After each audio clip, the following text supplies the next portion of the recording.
মাশাল্লাহ, আমার ছাদ বাগানের ফুলকপিগুলো অনেক বড়ই হয়েছে। আমি এত বড় আশা করিনি। আর ফার্স্ট টাইম আমি ফুলকপি ছাদ বাগানে লাগিয়েছি, তো এটা আমার ফার্স্ট এক্সপিরিয়েন্স। আরও আছে কিন্তু এগুলো খুবই ছোট, এই পাশেরটা একটু বড় হয়েছে।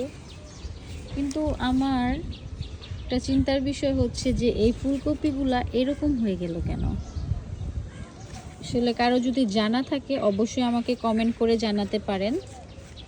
তারপরে এই যে এখানে একটা হইছে, কিন্তু এটার কালার চেঞ্জ হয়ে যাচ্ছে।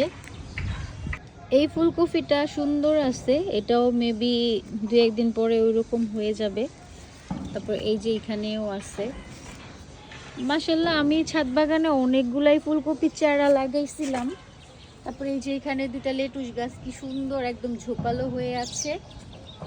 তারপরে এই যে এখানে টমেটো হয়ে আছে, তো এই টমেটোটাকে আমি পেরে নিব, এটা পেকে গেছে অনেকটা, রেখে দিলেই আরও লাল হয়ে যাবে।